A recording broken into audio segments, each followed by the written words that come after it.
I'm on a battlefield and I'm fighting an uphill battle. Sometimes I look around and I don't know what to do.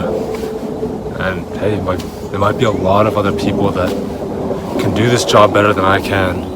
But I have this job, don't I? This opportunity at hand. A legend once believed that if you can do good things for other people, then you had a moral obligation to do those things. That's what's at stake here. Not choice, responsibility. If you know who said that, you are a legend. Look, before I was born again, I lived in sin. But now that I live in Christ, I see the world differently.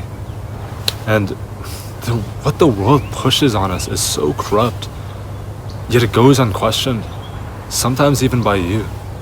I was on a bus recently and I was just sitting behind a girl. She's maybe like 6 years old. She was just on her phone. And you probably didn't even realize like an issue there. She was on her phone, 6 years old.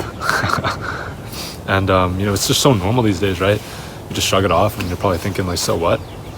Well, so she was on her phone and I could see her screen and she was scrolling through TikToks at 6 years old. And she didn't have any headphones or anything, so the audio's just playing really loud. I'm just listening in. And I just hear like, I don't know how to describe it, just like the most filthiest content, just like straight garbage, no substance, just full like hyper stimulating, hyper edited videos. And this is a 6-year-old, mind you. These kids have their own devices now. Not only are they intaking like straight garbage from TikTok, learning trash, but they are unknowingly like destroying their attention spans and their mental health, creating poor pathways in their brain at a core time in their life, molding their beliefs, their worldviews. And so you tell me what will happen to that kid when they are 10 years old, when they become like in high school, when they're adults. Here I am trying to help other Christians and seekers fight against the flesh and the world.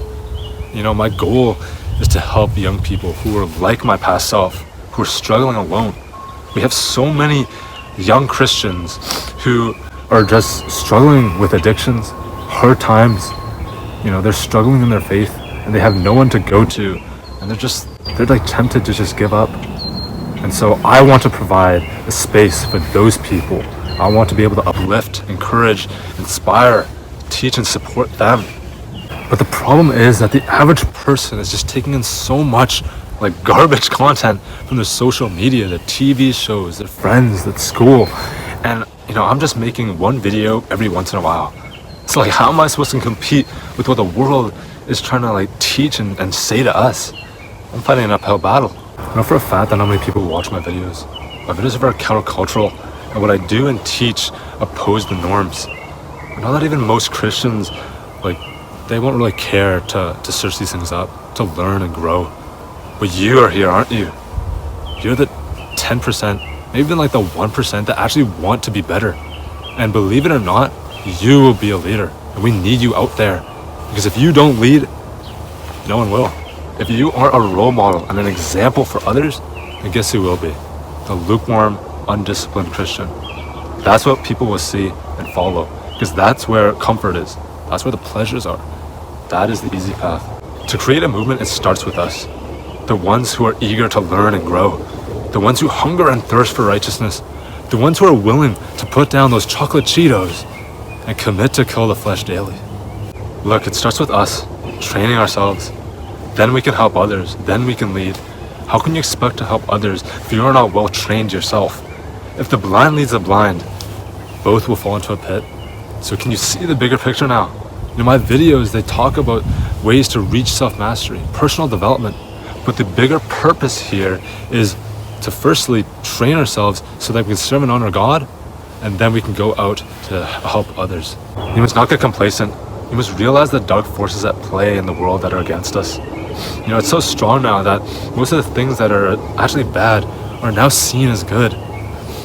Woe to those who call evil good and good evil, who put darkness for light and light for darkness, who put bitter for sweet and sweet for bitter.